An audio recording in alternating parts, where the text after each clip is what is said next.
The Spitfires ended their NatWest T20 Blast campaign with a 37-run loss at the hands of Surrey in front of a packed house at the Kia Oval, Kent ending in 7th place in the South Group. They lost the toss and then watched Jason Roy do what Jason Roy so often does. He and Aaron Finch were soon making the most of an excellent batting surface on which they took 57 runs from the 6 overs of power play, 9 boundaries being struck in that time as the home team got off to a flyer. With the fielding restrictions lifted and James Treadwell into the attack, the England opener Roy went on the rampage. He reached his 50 with his second maximum in Treadwell's opening over, which went for 15 runs, Roy raising his bat after facing 29 balls.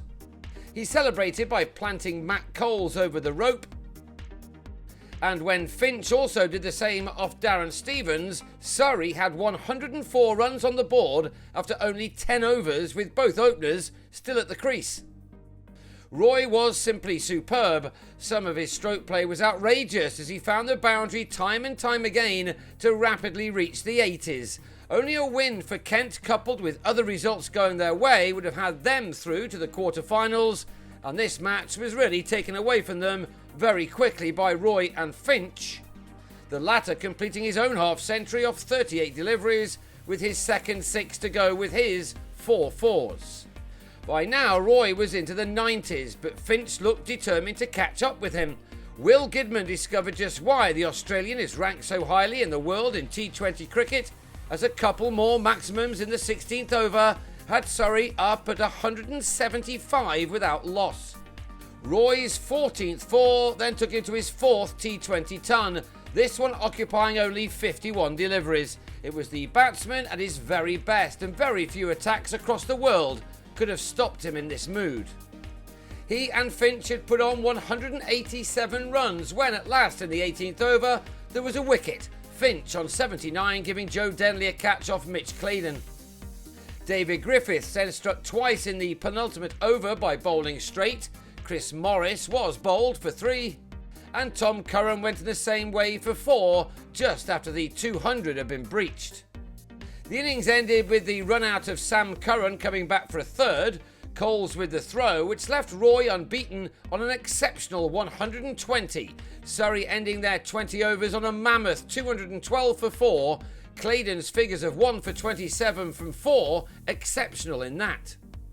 Needless to say, the Spitfires needed a rapid start to their reply, and Daniel Bell-Drummond provided that by striking Jade Dernbach for 3 fours in the first over, one which went for 13 runs. Bell-Drummond looked in tremendous form as he smashed 6 fours from the 17 balls he faced, 17 balls which brought the young opener 31 runs, made out of a stand with Denley of 35 in 3.5 overs.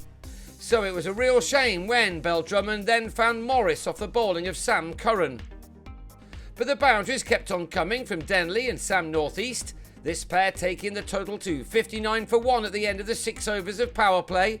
There was still a lot to do, of course, but the Spitfires could hardly have made a better start.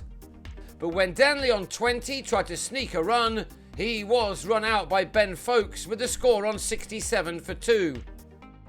That became 71 for 3 at the start of the 9th over, as Sam Billings was stumped by Foakes off a wide from Gareth Batty after making only a couple. Still, the target was down to 123 off the last 10 overs, with Alex Blake and Northeast both clearing the boundary. It was still a really tough chase from here, but Kent could be proud of the way they were going about their business. 2 wickets in the 13th over then set them back. Blake was bowled by Morris for 19, and Stevens was caught by Roy after making only a single. And when Coles gave Roy yet more work to do in the field, the game was just about up. The Spitfires now on 111 for 6 midway through over number 14.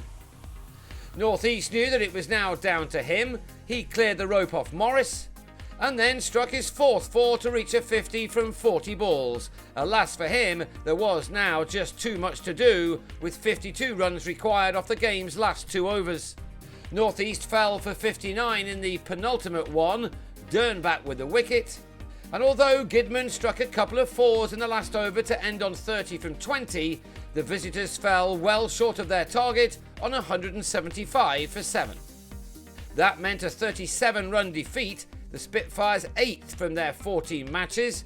They ended with 12 points for their 6 successes, but sadly that was not enough for them to advance any further in this year's competition.